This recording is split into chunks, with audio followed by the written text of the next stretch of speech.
This was such a fun free agency class, and landing spots did not disappoint. Kenneth Walker going to Kansas City, Travis Etienne pushing away Alvin Kamara, Rico Dowdle reconnecting with Mike McCarthy in Pittsburgh to spoil things for Jalen Warren and Caleb Johnson, and so much more. Let's break down the fantasy changes ahead at running back. Which landing spots did we love? Which ones did we hate? And which ones offer sneaky upside? Go ahead, get ready, get ahead of the game. Let's lock in and let's get ready to win. Kenneth Walker to Kansas City is the marquee signing of free agency. We knew that Kenneth Walker was the top dog on the market. We knew that he would be going to a premier location, but this one right here is so exciting.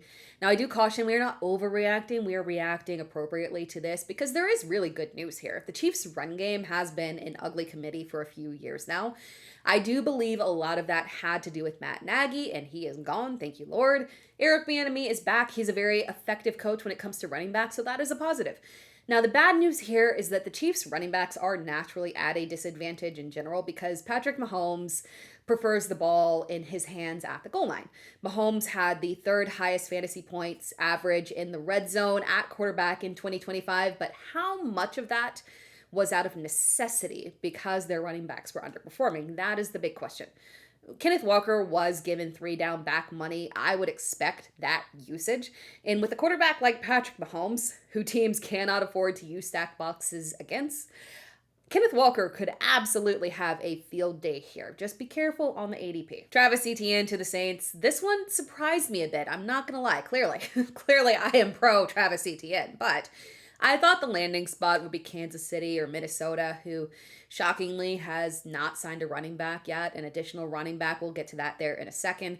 I thought the Saints would maybe focus free agency on defense and perhaps maybe a wide receiver too, and then solve running back in the draft. But perhaps they looked at this draft class, and I totally understand that. Maybe they looked at this draft class and said, if I can't get Jeremiah Love, I don't want anybody. So they assume that's not going to happen. They hit the free agent market and they paid top dollar to Travis Etienne. Side note, I must give credit where credit is due. Looking at these running back contracts, I must give props to Jerry Jones. I hate to say it. It pains me, but I have to for locking in Javonte Williams at a very clean 3-year, $24 million. Excellent work. I hate to say it, but excellent work, Jerry. Never accuse me of being biased against those who I cannot stand. But back to Travis Etienne, I really wanted him to stay in Jacksonville because I love the usage, the receiving usage especially, finally being unlocked. We talked about this before. It's not that the numbers from a receiving perspective were eye-popping. It's that we saw a shift in Etienne being used in very critical situations as a clutch receiver. And he delivered big. And while I do think they add a wide receiver 2 in the draft or perhaps one of these lingering cheap free agents, Etienne should be a very valuable receiving asset and a true 3-down back despite the terrible receiving usage for Alvin Kamara last year.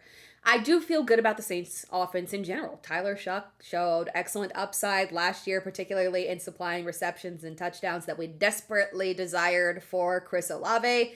This is a solid core unit. I think Etienne might end up being undervalued in terms of ADP just because of the perception of him and the Saints as well. Then we've got J.K. Dobbins back to Denver. For as much noise as Denver made behind the scenes in terms of talking about signing a running back, they did absolutely nothing.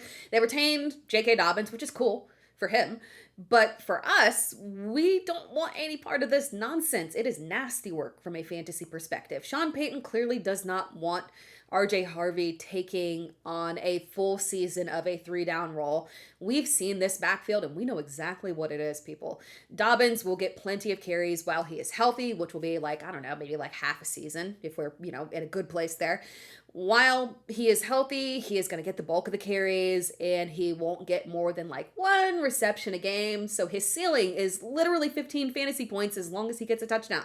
No touchdown, 4 to 9 fantasy points. RJ Harvey will have the higher upside in PPR because he will get the receptions and because Bo Nix loves a check down, and he will get a good chunk of those receptions potentially coming as touchdowns. So that's great, but it's not reliable because we need the work on the ground to not be limited. And you'll just be sitting here waiting on J.K. Dobbins to go down, but by that time, you're already frustrated. Unless we get a significant discount on RJ Harvey's ADP, I don't want it anywhere near a top 30. you will be likely overdrafting him at the position. Rico Dowdle to Pittsburgh. Sorry, folks. I'm sorry. This is a terrible sign for your Caleb Johnson shares. But to be fair, we did talk about this. We did. We've got a new coaching regime led by Mike McCarthy. And as a Packers fan, I do happen to be an expert in McCarthyism. Mike McCarthy loves a complete back. He might deploy his backs into specific roles, but they need to be able to fill both roles. He wants you to be well-rounded and be able to do everything. You must be solid on the ground with solid hands, and you gotta be able to pass protect. And here's the good news. We don't actually have to speculate on usage because we already saw Mike McCarthy and Rico Dowdle together. Mike McCarthy is the one that signed him as an undrafted free agent. And yes, it took him a long time to give Rico Dowdle a chance, but that actually does make sense. Like, just to defend McCarthy a little bit there, Zeke was still usable. Tony Pollard was in peak form at that time before he got injured. Rico finally got a chance in 2024 with Mike McCarthy, and his usage was 235 carries, over 1,000 yards, 2 rushing touchdowns. But again, we don't judge him on that, to be fair. Dak missed half of the year. The offense was awful, so we're not going to judge him on those 2 touchdowns. But more importantly, he had 39 receptions on 49 targets with 3 receiving touchdowns. Dowdle and Warren can literally be used interchangeably, but logically, this does scream Rico Dowdle early downs, Jaylen Warren third downs, committee, right? In PPR, I would still lean Jaylen Warren unless we hear otherwise because of Aaron Rodgers' checkdowns being the most profitable fantasy aspect of this backfield. But most importantly, no Caleb Johnson. He will once again be fighting an uphill battle. Hopefully he spends the offseason doing pass protection drills. Tyler Allgeier to Arizona. This is intriguing, more intriguing than you would think. I talked about Arizona in one of my shorts. I find it truly hilarious that the Cardinals are making it very clear they're tanking. I love that for them, and I love it for us too, because Jacoby Brissett is going to hit us with the volume that we need for more touchdowns, more passing yards, and more goal line opportunities for those running backs. Goal line opportunities here, people. Not gonna lie, I did have some hope for Trey Benson. Unfortunately, that ain't happening here. We've also got James Conner that is in a reworked contract staying in Arizona. But ultimately, Tyler Allgeier is just straight up the better back. We've talked about him before. The fact that he actually is a very solid 3-down back that can do it all. Is he the most electric back in the world? No. But he's a reliable running back, and sometimes that's all that you can ask for. He is a coach's running back, and considering that Arizona's new head coach is Mike LaFleur, that comes from Sean McVay, who favors, guess what, coaches running backs, the signing does make a lot of sense. Apples to apples. I just don't think that James Conner has much left in the tank. And for the 3 short games that we saw him in last year, he and Trey Benson were, in fact, in a committee. We get a massive ADP discount on all of these running backs, right? None of these guys are going to get gassed up and want to mess with this group. So I will buy the dip on Tyler Allgeier beating both of these guys out just by straight up being the better back. Rachaad White to Washington. Let's go. I nailed this landing spot. I probably don't deserve that much kudos for nailing this landing spot because it was just kind of logical. The Commanders' running backs were all hitting free agency with the exception of Ja'Cory Crosby-Merritt, which means that the Commanders specifically needed a receiving back, and that is Rachaad White's exact skill set. So it's a fantastic landing spot for him. About, pretty much all that we could ask for him. The Commanders changed offensive coordinators, and we should see a change in vision, but at the end of the day, this team has been rocking a committee for a long time, regardless of who the offensive coordinator was. And unless they make a big investment in terms of a rookie running back, which I think they're going to be more focused on other areas, we should expect this to be a continued committee between Ja'Cory Crosby-Merritt and Rachaad White, in which I far would prefer the upside of a pass catcher here, especially considering that Jane Daniels will likely go back to his original mobility and probably limit some of those goal line opportunities. So we're not jumping up and saying like, oh, Rachaad White, 3-down back, but in terms of landing spots for him, this was the best scenario that he could ask for with somebody who clearly does not have the trust as a third down back. Isiah Pacheco to Detroit. This is another great ad. It's a great ad for him. I'm not saying this is a threat to Jahmyr Gibbs. This does not make me worry about Jahmyr Gibbs whatsoever, but I just say that we should be grateful for Isiah Pacheco getting this opportunity because he was literally a 7th round draft pick that we got lucky on actually hitting. He was in line for a breakout, right? We knew he was talented, got injured, never regained his role. 2024, 2 games in, we thought, boom, we hit, and then injury, unfortunately. I will still never understand exactly what happened that made Kansas City determine that he was no longer allowed to participate at the goal line. But what I do know is that Pacheco now gets a chance at redemption in Detroit. Now, we do have to acknowledge that this will be a different offense moving forward under Drew Petzing. It is entirely possible that Pacheco just simply takes on a backup role rather than filling David Montgomery's exact role, which is fine. Just the potential of him being a short yardage back and goal line contributor occasionally, plus being a potential premier backup running back, that's pretty good. Kenneth Gainwell to Tampa Bay. I absolutely love this signing. I won't bury the league. Kenneth Gainwell is a Rachaad White replacement. That is quite frankly an upgrade. Yeah, I said it. I'm very pro Kenneth Gainwell. I have been since before he entered the league. And to see him finally break out of the shadows and get his time to shine was just purely magical. 73 receptions. 73 receptions on 85 targets in 2025. Y'all, he's a receiver. Like, legitimately, he is a converted receiver in college that converted to running back. This is a good situation because he is with a check-down friendly quarterback and a team that has been very fond of splitting workload. Quite frankly, I don't think we could have asked for a better situation in terms of a landing spot for him. So while he is still that backup 1B kind of running back, he'll still retain fantasy relevancy here, and he is a solid dynasty stash and a good late round pick in redraft as a handcuff that also has standalone value. Now, we should also note, not an issue for Kenneth Gainwell, but an issue for Bucky Irving. They retained Sean Tucker. Oops, that is not ideal if he has someone stealing pass work and stealing goal line touches. Aaron Jones back to Minnesota. I gotta say, I feel like they botched this. This was such a deep free agency class, and to walk away with literally nothing and return to the Aaron Jones and Jordan Mason committee feels very irresponsible.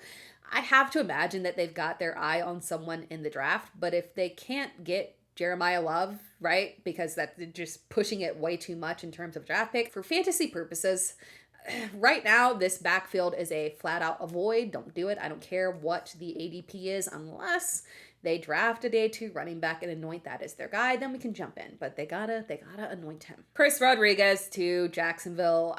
Let's keep this one as short as humanly possible. My lean was that Tootin would primarily get the nod here as a 3-down back, but I thought they would add somebody to play off of him, but not as a goal line playoff. I thought they would add a pass catcher. So the Rodriguez thing doesn't really make me that nervous because Tootin had 23 attempts in the red zone, and he did produce 4 touchdowns on that last year. All 4 of those touchdowns were inside the 5, so they like him and trust him at the goal line, and he did have a better success rate at the goal line than Travis Etienne even did.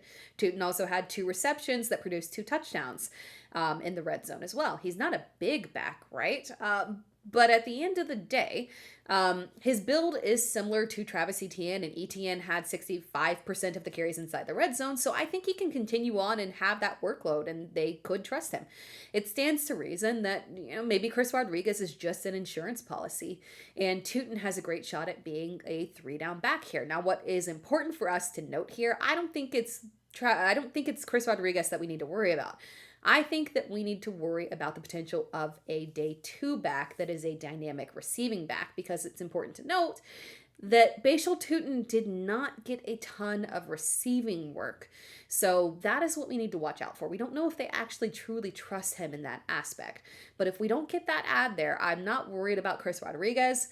I think we would be in the clear for being all in on Bashal Tootin. Keaton Mitchell to the Chargers, just a quick thing to monitor this offseason chatter around him, because we know how Mike McDaniel feels about those little speedy backs. So it is entirely possible that Keaton Mitchell can carve out a change of pace role here, or maybe even end up as the direct handcuff to Omarion Hampton. We should note that Kamani Vidal is still on roster. A couple of backs that we already talked about because it happened, before free agency, right? David Montgomery traded to the Texans. We love that. Javonte Williams, again, we talked about that. that's staying in Dallas. Now, teams to note that did not sign a running back. Seattle is the big obvious one. There are still some guys out there that they could add to hold them over until Zach Charbonnet is ready, because the timeline on there is very shaky, probably not ready to begin the season, right? So perhaps maybe they add a Brian Robinson. But considering that they draft extremely well, they might just add a day 2 running back of the future, since Zach Charbonnet is a free agent in 2027. So that is something very critical to keep your eye on. Then we have Carolina, Rico Dowdle gone, Chuba Hubbard, Jonathan Brooks, Trevor Etienne on roster. I don't think Etienne is much of a factor there. Brooks, we just have to know if he is able to physically actually get on the field, right?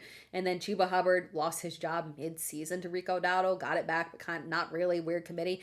Watch out for this one, because this could be another one where they draft a running back on day 2 that actually ends up maybe potentially becoming their lead back of the future. That wraps things up. If you enjoyed the video, be sure to like the video, subscribe to the channel. You can find me across all social media platforms at It's Terra Time, so make sure that you are locked in, tune in, subscribe, turn on notifications and all that good stuff, because we've got more off-season content coming at you to get you ready for the 2026 fantasy season.